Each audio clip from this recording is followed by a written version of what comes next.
Welcome back to my channel. সকল বন্ধুদের আমার অনেক অনেক ভালোবাসা। আজকে আমি বানাবো মিঠা পোলাও। তার জন্য আমি এই সামগ্রীগুলো নিয়েছি: কাজু, কিশমিশ, নুন, গরম মশলা, হলুদ, আদা কুচি বা আদা গ্রেট করে, চিনি, ঘি, গরম মশলার মধ্যে দারচিনি, এলাচ, লবঙ্গ আর তেজপাতা। তো আজকে আমি বানাবো মিঠা পোলাও। তার জন্য আমি গ্যাসের মধ্যে কুকার বসিয়ে দিয়েছি।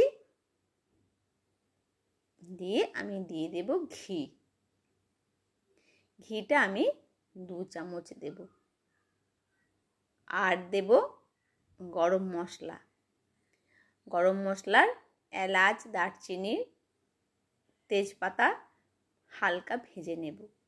যখন সুন্দর একটা গন্ধ আসবে তখন দিয়ে দেব কাজুগুলো।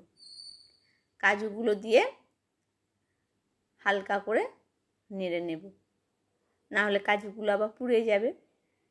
এবার আমি যেটা আদা গ্রেট করে রেখেছি সেই গ্রেট করা আদাটা আমি দিয়ে দেব। দিয়ে আদাটাকে হালকা করে আমি ভেজে নেব। এইভাবে ভেজে নেব। কাজুগুলো আমার লাল লাল হয়ে গেছে। এবার একটু আদাটা গন্ধটা মেরে নেওয়ার পরে দিয়ে দেব কিশমিশগুলো। কিশমিশটাও হালকা ভেজে নেব, তাহলে বেশ ফুলে যাবে। এরপরে আমি দিয়ে দেব হলুদ। হলুদটাও ঘিয়ের সাথে আর গরম মশলার সাথে আমি মিশিয়ে নেব। এরপরে আমি দেব চালগুলো। চালটাকে আমি আধা ঘন্টা জলে ভিজিয়ে রেখেছিলাম, তারপরে তুলে জল ঝরিয়ে রেখে দিয়েছিলাম।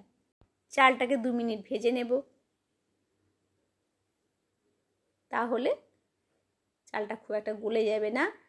যে মশলাগুলো দিয়েছি তার সাথে আমি চালটাকে খুব ভালো করে মিশিয়ে নিয়ে 2 মিনিট মতো নাড়লে পরে সমস্ত চালের মধ্যে মিশে যাবে যে মশলাটা আমি দিয়েছি। এইভাবে পুরো চালটাকে আমি ভালো করে মশলার সাথে নেড়ে নেব। তো মোটামুটি দেখুন আমার হয়ে গেছে। এবার দিয়ে দেব আমি পরিমাণ মতো চিনি। আমি 2 জনার খাওয়ার মতো নিয়েছি। 2 জনার খাওয়ার মতো বলতে আমি 250 চাল নিয়েছি। তো যে যেমন খেতে পারবে, যার যেমন বাড়িতে মেম্বার সেই হিসেবে চাল নিলেই হবে। তো এইটা আমি এবার একটু নেড়ে নিলাম চিনিটাকেও। এবার আমি পরিমাণ মতো দিয়ে দেব নুন। নুনটাও আমি মিশিয়ে নেব, তাহলে নুনটাও এর সাথে মিশে যাবে। ব্যাস এইভাবে নুনটাকেও মিশিয়ে নিলাম, চিনিটাকেও মিশিয়ে নিলাম। এবার আমি দিয়ে দেব গরম মশলা। গরম মশলাটা আমি তো ফোড়নে দিয়েছিলাম গরম মশলা, আর একটু গরম মশলা ডাস্ট দিয়ে দিয়েছিলাম। ডাস্ট দিয়ে দিলাম, তাহলে কি হবে, এটাও সুন্দর একটা ফ্লেভার হবে। এবার এই বাটির 1 বাটি আমি চাল দিয়েছিলাম, সেই জন্য এই বাটির মেপে আমি 1.5 বাটি জল দেব। 1 বাটি জল আমি দিয়ে দিলাম। যে চালটা খুব ভালো করে নেড়ে দিলাম, যাতে নিচেতে কোনো কিছু বসে না থাকে, পুরো একদম জলটার সাথে মিশে যায়। তারপরে আমি আরেকবার 1/2 বাটি জল দিয়ে দিচ্ছি। তো জল দিয়ে দিলাম, দিয়ে আবার আরেকটু ভালো করে নেড়ে দিলাম।